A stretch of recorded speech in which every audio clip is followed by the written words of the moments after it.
You are listening to Inspired Caring with Michelle Magner, episode number 117.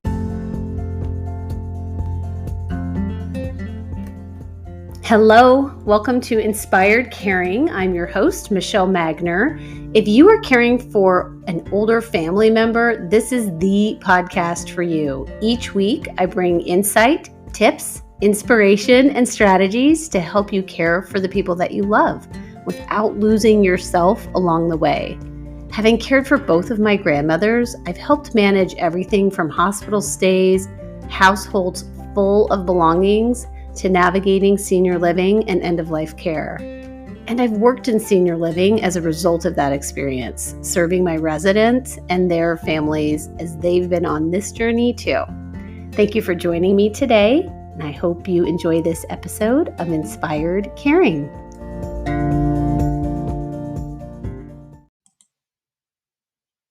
Hello, everyone. Hope this episode is finding you well this week.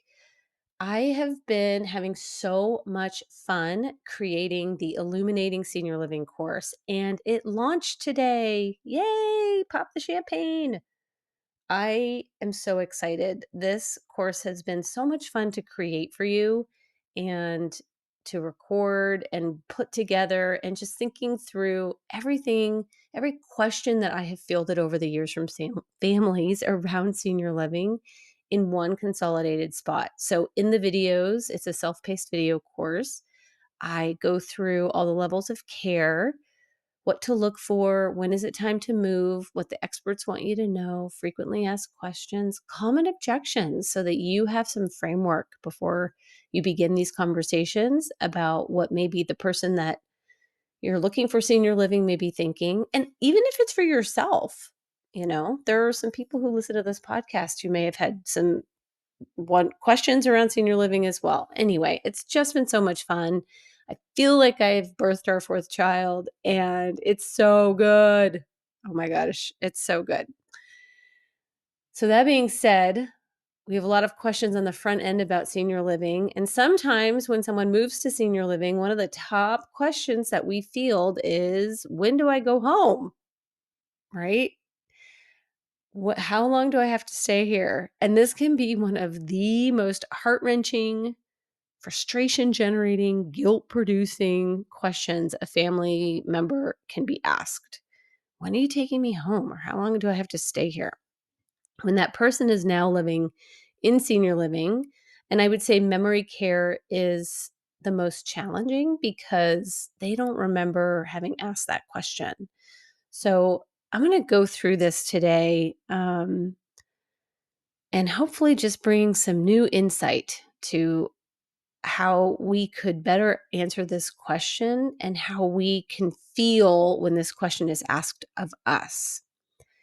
For someone who is not living with dementia, this can just turn into a really big argument at some point or often. And sometimes it's not a huge argument. It just plays out as little jabs here and there. Like, well, if I were at home, I would XYZ. And my father-in-law called his assisted living apartment the home. He referred to it as the home, like it was a rest home, when it was an active, vibrant community with like happy hours and conversations and lovely meals. And it was super triggering for me. And it was exactly how he felt. So most of the time, it was letting little comments like, well, they only give you one small piece of pie at the home, go. I had to let them go and just let him say, I mean, it's not even letting him, right? It's giving another human being space to communicate how they're feeling. He felt like he needed to say that. And so my job was to hold space for him, get it off his chest, and just not engage. And the undercurrent that we all knew was that his cancer had spread and he had been struggling at home, and it just was not possible for him to drive anymore. And my mother-in-law lived in that building on the memory care side. So really for him to see her daily and to get the best care that he needed, the move made a lot of sense. and he was able to just walk down the hall and visit her and see her every day. So, if someone is not living with dementia, I know it's still super triggering, and I just want to support you in this idea that they can feel however they want to feel and choose to feel, and we can hold the little spaces to take the jabs. We can make it to the other side of that. These things can be way more complicated when the person is living with dementia because often that decision to move to memory care was a pretty tough one and it didn't come lightly. And there were a lot of circumstances that precipitated the move. And it was a very emotional decision in the first place. And now this person is looking at you in the face and asking when they get to go back home. And it's seemingly a simple, straightforward question, but it sends you spiraling. Your thoughts are spinning out. They don't like it here. Maybe everything isn't okay. Did I pick the wrong place? Will they ever feel settled? This was a mistake. Why couldn't I do this at home? Like we just full court press come after ourselves. And my hope with this episode is that as you're listening to this, you step away with some new thought processes and strategies on how to best manage this. I had the opportunity to meet Kim Campbell, the singer Glenn Campbell's wife. And she shared with me that even though she was able to have around the clock help at home for her husband, which of course she had done for a while, just as long as possible, they just reached a point with him that keeping him at home wasn't an option. It was no longer working. And the best decision for him and for her was for him to move to senior living. And she is a loving, compassionate, kind wife and human being. And the move had nothing to do with her as a person or broken promises or success or failure. It was about what needed to happen at the time with the current circumstances that was in the best interest of her and her husband, Glenn Campbell. And I just felt like it was so powerful for her to look me in the face and say this because I think so often we feel like, well, if we just had the ability to keep them home or pushed a little harder or stretched ourselves a little thinner, that it would work. And very often, there just reaches a tipping point within these disease processes and what's happening with someone's brain that just stretches people too thin and is just not an option.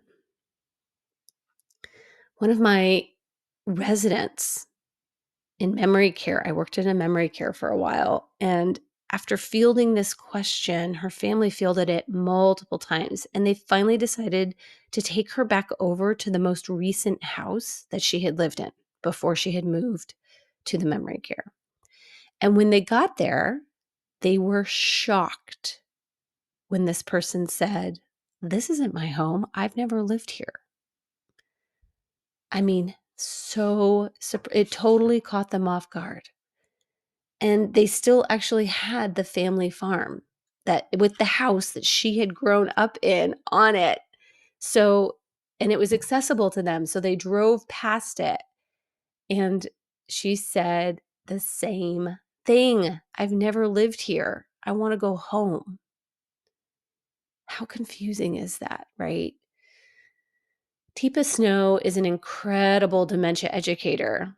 If you're not already following her, she's on all different platforms, and I highly recommend you connect with her across those platforms. But Teepa educated me years ago. I attended one of her workshops that home is more of a feeling than a geographical place. And what stings about someone talking about they want to go home, it's the weight and the meaning we are giving these words. It can be very, very triggering for us and lead us to those spiraling thoughts. And it can be very energetically charged with guilt and sadness and anger and shame and frustration. And we want them to stop asking because we want validation from them that we've done the right thing. We want them to stop asking because we want to feel better and reassured. We want them to stop asking because we want them to actually feel at home, like they are in their place. And we've worked really hard to figure it out and set it up. So a little gratitude and acknowledgement would be nice. And I'll tell you, it's really hard when someone's living with dementia and they're repeating these same questions over and over to separate all of this emotion from the meaning behind this question. And one of my superpowers is being able to field that any question, the same question 47, 89 times and answer it as if it's the first time that they're asking it every single time. And you can make this one of your superpowers too by removing the heavy meaning and emotion behind why they're asking you that question. Think about how our minds work when it comes to Q&A. We typically ask a question because we're looking for an answer. And we want an answer that we will find satisfying. And if we're satisfied with the response, we stop asking the question. But they are living with a cognitive impairment or they're living with dementia and their brain isn't functioning the way ours is. It's resetting and they don't remember sometimes that they've just asked you that question. So when they ask that question for that person, it feels like the first time. And that's why they'll repeat the same question over and over again. It's not even necessarily that they're not satisfied with your answer, which could be the case. So you try different answers, but maybe they just don't remember that they've asked the question. People living with dementia have days when they are higher functioning than others. I have good days and bad days. I have days when I just feel on point and days when I'm like, oh my gosh, curl up on the couch. And some days, the person living with dementia is more lucid and tracking better than others. And so we get very tangled up with this question because our minds want us to respond as if they're always in one of those higher functioning days where communication and reasoning may be more available to them. So just be aware of kind of where they're at in their day. And be aware of this for yourself too. Are you trying to engage with them? Is your mind going to the dark side because of the thoughts you're having when they ask? Because that energetically is showing up as you respond. Let's keep any move in perspective. Any move under the best of circumstances. Settling in takes time. And what are your expectations of how long it should take for them to feel settled? The last time I moved, it took a long while for my new place to feel like home. I think about our military families regularly moving all over the world. They're restarting constantly. And it just takes some time to get settled in. Even when we start a new job, nothing is on autopilot. Where to park, when to go to the bathroom, when and where to eat lunch. It just takes time to find our new normal, settling into our new routines. For someone living with dementia, those whose brain is like regularly resetting, it just also takes time for their surroundings to have a general familiar feel for them. Let's think about also what home feels like for you. It feels familiar, welcoming, the place where you can let your hair down, shut out the world, recharge, reset. Home feels easy, it feels natural. I know where all my stuff is most of the time. I know who to expect there, who to expect to walk through the door. And I've lived in multiple places over my life. And each city and house has its own vibe that went with that chapter of my life. And my routines and movements throughout my house and the city became ingrained habits. I didn't even have to think about it. And these are the intangible things that make our house a home.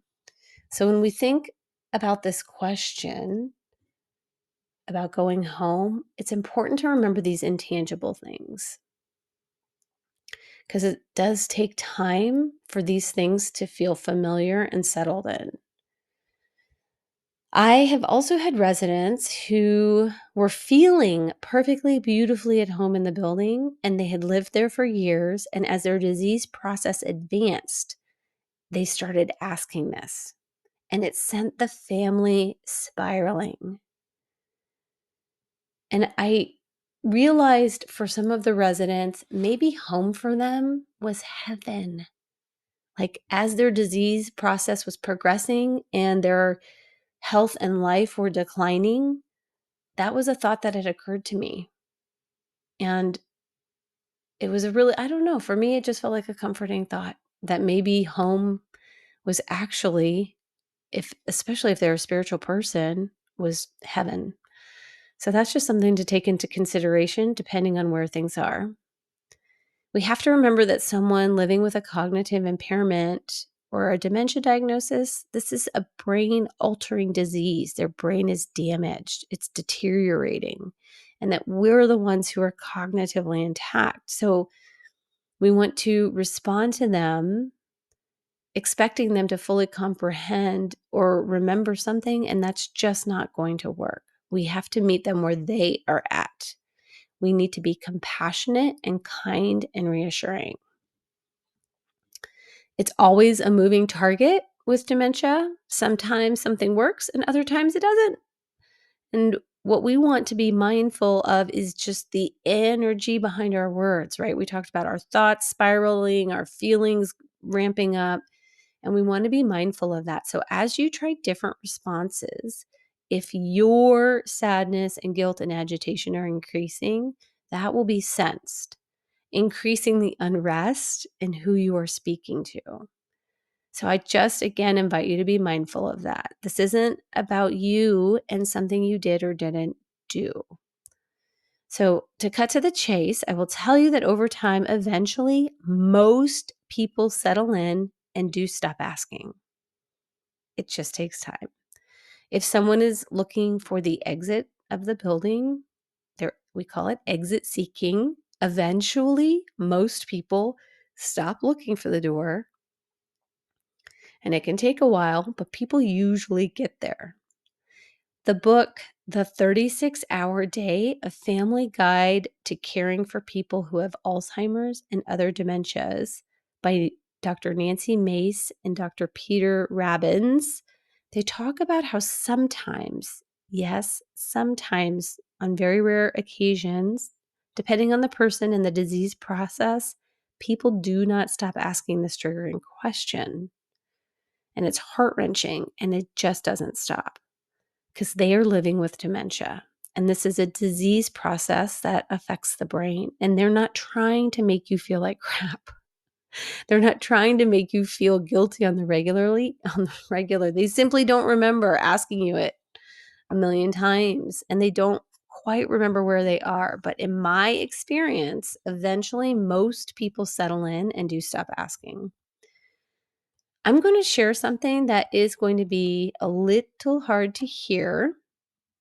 But after working in senior living for 7 years, what I have observed is that when someone is living in the building and they're going throughout their day, they're having a darn good time. They're engaging with other residents, the staff, they're enjoying meals and activities, and they save this special question for you for when you arrive. And my stomach turns a little bit even sharing that with you because I can already feel you saying, well, if they can remember that it's just me that they need to be asking, then they should be able to remember why they're there. And the unfortunate thing is they just don't. And so I want to reassure you, and I think it's important for you to know that when you're not there, this may not be top of mind. For someone living with dementia, it is important for us to remember that their sense of time is not tracking like ours. Someone is very, very in the moment. They are not tracking meal times and holidays and seasons or work schedules. We operate off clocks and calendars. And for someone living with dementia, these things just don't have that meaning. When my mother-in-law was diagnosed, her wall calendar didn't move off October 2016. It was kind of amazing, but it stayed there on the wall. on that month and year. So I just want you to keep that in perspective, that time, their sense of time, is not operating the same way that ours is. I ate a giant slice of humble pie one day when a resident was sitting by the door, and she said she was waiting for her grandson to take her out for lunch. And I sat down and we were chatting about him. And of course, I didn't think he was actually coming, and then felt like a complete fool when he walked through the door. She saved me a scolding or a smug look, and I was kind and respectful, and we were just chatting. But in the back of my mind, I was thinking, oh, that's hurts my heart. Like she thinks he's coming, but he's not. But he did. So just to, again, she was having a lucid moment, and we don't want to get too tangled up in that when they're asking this question. So let's go through some other responses to this question. We've talked a lot about perspective and different ways to be thinking about this. So keep in mind that something that may work at one point, at one day, may not work again. So your goal is to respond or redirect them without causing agitation. Like that is our main goal, is to not get ourselves worked up so they get worked up. You want to remain calm and reassuring. And if someone gets mad at you about how you're answering the question, you get to try something else, because oftentimes their mind is resetting. And all of these responses are obviously going to depend on the person and their disease process. And you know them. So um, you know what best to try first. And you want to start by just validating their feelings and acknowledge the question. Don't ignore it, because sometimes people pick up on the gaslighting.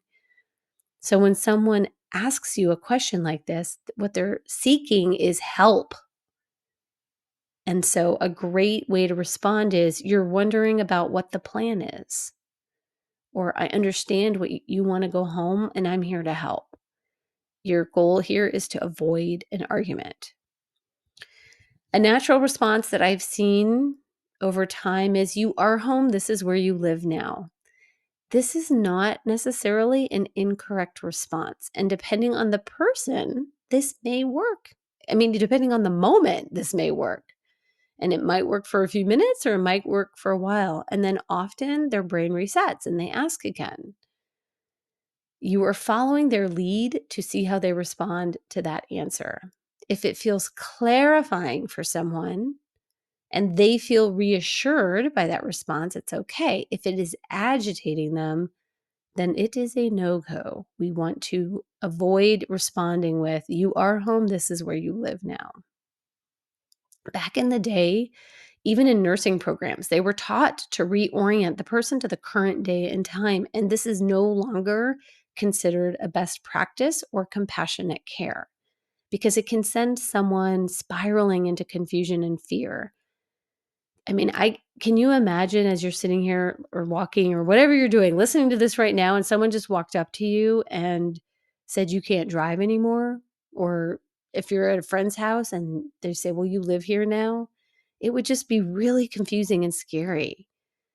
So you're welcome to try this response and see how it goes over. Just don't put all your eggs into that basket. And as they continue to ask, again, compassion and kindness. I want to also offer you to look for the reasons behind why they need to go home and provide an appropriate response that will make sense or be believable to their why. So, for example, well, first of all, I had a wife refer to these as therapeutic lies, because reminding her husband that the farm had been sold, or telling them that their parents are dead, or that their adult children have children of their own instead of that they're little kids, or saying, any of these things, it can just send a person reeling. It's very confusing and upsetting. So, as of right now, today, compassionate care is meeting someone where they are at and rolling with them. We're just going to roll through this scenario like it's a new script. So, thinking about the why, I would also offer you to have a response that is temporary and or puts them in service to others.